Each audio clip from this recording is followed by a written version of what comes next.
Hello, I'm Sebastian. Welcome to 9 Nar Trees podcast.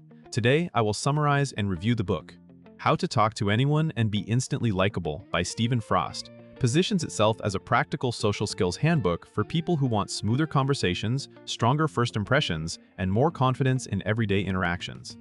Framed around 50 simple secrets, the book focuses on small, repeatable behaviors that can help readers feel less awkward and more prepared, whether they are meeting strangers, networking for work, or strengthening friendships.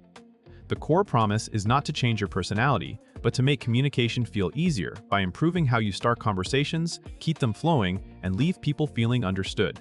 It also touches on likability as a learnable set of signals, including warmth, attentiveness, and the ability to make others comfortable. With a life and business angle, the guidance aims to work in multiple settings, from casual social events to professional meetings. Overall, it reads as a confidence builder that encourages action, practice, and consistency over perfection. I will give you key takeaways from this book. Firstly, building confidence before you speak. A key theme in books like this is that conversation skills start before the first word. Confidence is treated as a trainable state built through preparation, self-management, and realistic expectations. Rather than waiting to feel fearless, readers are encouraged to act with manageable nervousness and use simple routines to reduce social friction. This includes reframing anxiety as energy, focusing on curiosity about the other person instead of self-judgment, and using short mental scripts for common situations such as introductions or small talk. The book's approach typically emphasizes that confidence grows from repeated exposure, so you create small wins that stack over time. Another element is learning to tolerate imperfect moments, including pauses and missed jokes, without spiraling into self-criticism. The implied goal is to develop a calm baseline. You show up, you greet, you ask, you listen, and you respond without trying to perform. By focusing on controllable behaviors like posture, tone, and preparation, the reader can gradually replace avoidance with competence and make social interaction feel like a skill set rather than a personality trait. Secondly, first impressions and likability signals, the book highlights that people often decide how they feel about someone quickly, so small details matter. Likability is presented as a combination of warmth and clarity, appearing approachable while also communicating in a way that is easy to follow. Practical guidance in this area usually includes eye contact that feels natural, open body language, friendly facial expressions, and a greeting that fits the context. Another focus is the early moments of a conversation, when many people either overtalk from nerves or go too quiet.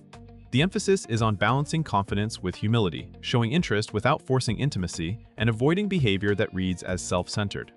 Readers are likely encouraged to use names, offer simple compliments that are specific and appropriate, and match the other person's energy without mimicking them. The underlying idea is to make people feel safe and seen quickly.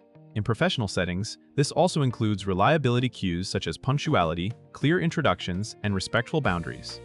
Instead of chasing instant approval, the book's style pushes consistent micro-behaviors that make you more pleasant to be around, which is what creates the perception of being naturally likable. Thirdly, starting conversations and avoiding awkward small talk.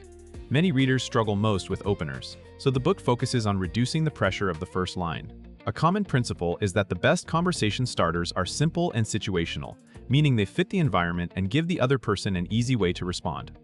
This can include asking about the event, the setting, or a shared context, rather than trying to sound clever.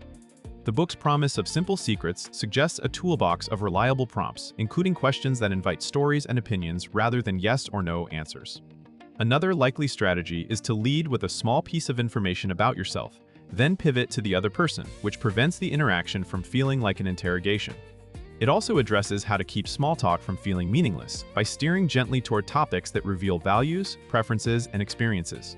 Readers are encouraged to listen for threads and follow them instead of jumping randomly between subjects.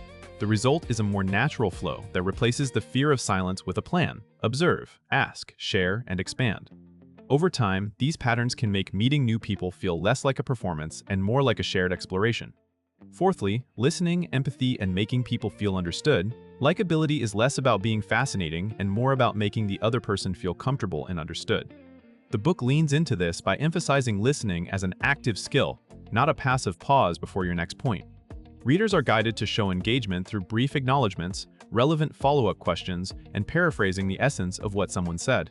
This creates a sense of being heard without sounding scripted. Empathy also shows up as respecting emotions and perspectives even when you disagree, which is crucial in both friendships and workplace relationships. Another practical angle is learning to spot conversational imbalance. If you are dominating the talk time, you adjust. If the other person is nervous, you create space with gentler questions. The book's business dimension implies attention to professional rapport, where listening builds trust and reduces misunderstandings. It also helps the reader become more socially aware, noticing tone shifts, energy changes, and nonverbal cues. Over time, this focus can turn conversations into relationship building rather than information exchange. When people leave an interaction feeling valued, they are more likely to remember you positively, recommend you, and want to continue the connection. Lastly, using social skills to excel in life and business, the book connects everyday communication to bigger outcomes, friendships, dating, networking, leadership, and opportunity.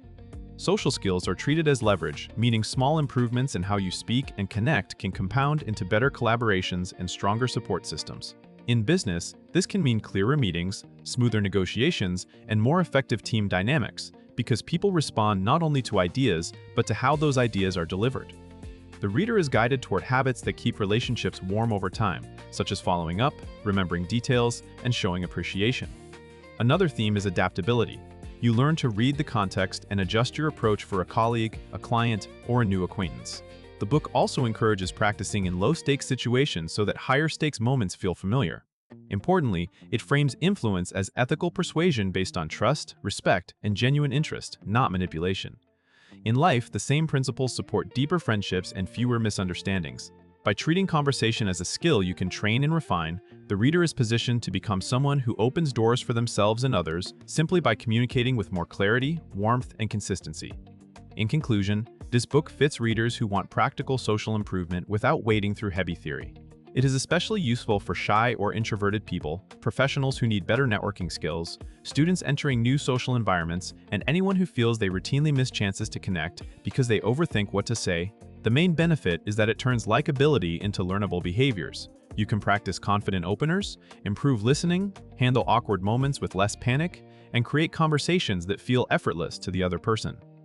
These changes can improve daily life by strengthening friendships, reducing social anxiety, and making routine interactions less draining. In work settings, better communication can lead to clearer collaboration, stronger professional relationships, and more credibility when you speak. Compared with similar books, the value is in its promise of bite-sized secrets that can be applied immediately, making it easier to build momentum rather than getting stuck in abstract concepts. If you want a straightforward playbook for becoming easier to talk to and more comfortable around others, it is worth buying as a compact guide you can revisit and put into action quickly. If you would like to support Stephen Frost, you can buy the book through the Amazon link I've provided in the podcast description.